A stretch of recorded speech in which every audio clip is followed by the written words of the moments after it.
Welcome to a Legendarium special about the strange world of medieval death and funerals.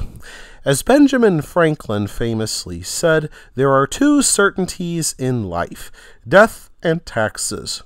How we mourn the dead and mark their passing is a central part of human culture and existence. Of course, funerary customs can be profoundly different through the ages and in different places. The funeral customs of medieval Europeans could be no less strange to modern eyes. Medieval people had clear ideas about what comprised a good death. One book with the catchy title, The Art of Dying, urged people to die in their homes, surrounded by their family, and praying to God. During these last hours, people did their acts of contrition, prayed to God, confessed their sins to the priest, received absolution, and finally died knowing that everything would be well in the next world. This thought world also encouraged people to stay close to home and stay out of trouble. Many medieval morality tales warned of drunkards and outlaws who died in drunken brawls or were killed by the sheriff in the forest, and of course died without receiving absolution, and devils quickly dragged their condemned souls to hell. So what happened when a person actually died? At first, they remained in their home. The mourners would remove the deceased person's clothes and wash their bodies. Typically, the clothes would be taken and preserved for the living since they tended to be rather expensive. The family would then hold a wake for the dead, in which mourners would come by to pay their respects before the funeral. They decorated the home with evergreen plants, which served as symbols for resurrection and everlasting life. Of course, wealthy and powerful people received a more fragrant embalming beyond the simple washing and disrobing. Chamberlains filled the mouths, ears, and noses of popes and kings with oakum, myrrh, incense, and aloe. They then rubbed the corpse with white wine heated with sweet-smelling herbs. They did this because whether rich or poor, the dead would usually be taken to the graveyard in a state of near decomposition.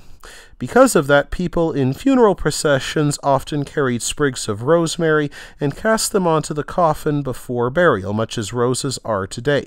Mourners associated rosemary, another evergreen plant, with the everlasting life that they believed awaited the faithful, and its fragrant smell also helped to conceal odors emerging from the decomposing corpse. The dead could lie in state for days or sometimes weeks while mourners traveled to attend the funeral. Of course, the actual funeral opened with a service in the local church or cathedral that could last for several hours. Wealthy families tended to put on a big show to display their wealth. Tudor funerals during the late 1400s and 1500s sometimes involved thousands of candles which could turn night into day. Most parish churches had community coffins. These could be borrowed or leased to transport the deceased person from the house after the funeral service to the churchyard. And when they arrived at the gravesite, the corpse would be removed from the coffin and buried in a simple shroud. Funerals tended to be relatively shallow, so whenever rivers flooded, corpses in various stages of decomposition would wind up floating in the floodwaters. Those who committed mortal sins would be excluded from burial in sacred ground. These included criminals, suicides, and the unbaptized. Cemeteries themselves could be profoundly different from what we know today. Rather than strictly being resting places for the dead, dead, people made them centers of local activity, and they could be very active.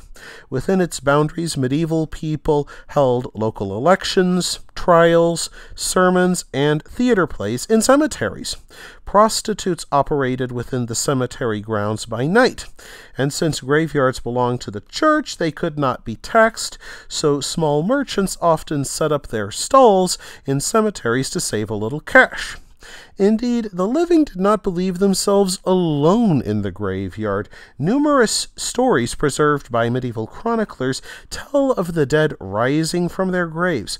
Yet instead of going on a murderous rampage or eating brains, they would simply shuffle around, sometimes reconnect with loved ones, or worst of all, they might spread disease. Overcrowding became a common problem in medieval cemeteries, even when the dead weren't wandering around trying to start the zombie apocalypse. To free up space for new burials, cemetery keepers exhumed bones and skeletons and stacked them neatly in ossuaries, also called charnel houses. Keepers used them to make beautiful patterns and even wrote messages with the bones, urging those who visited to think of their mortality. The church preached that resurrection was spiritual, simply involving the soul, but most assumed that the resurrection would also be physical. As such, people believed that the bones in ossuaries would reassemble themselves when recalled to life by God at the Last Judgment. Artists decorated many of the ossuaries with morbid paintings known as Danse Macabre. Interestingly, despite their grim subject, Danse Macabre art could be quite comic.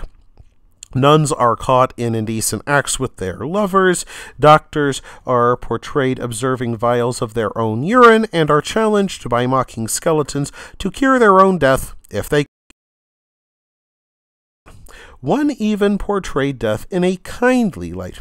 While he takes away a small child killed by illness that could likely be cured today with penicillin, Death still hides his skeletal face to avoid frightening the small boy. This art reminded that all people, whether prince or pauper, remained equal before death at the end of the day, which of course could come at any time. That wraps things up for this episode of The Legendarium. I hope you enjoyed it. If you did, press like. If you want to see more, press subscribe. And if you've got anything to say, let me know in the comments section. Thanks again for joining me, and I hope that you have a great rest of the day.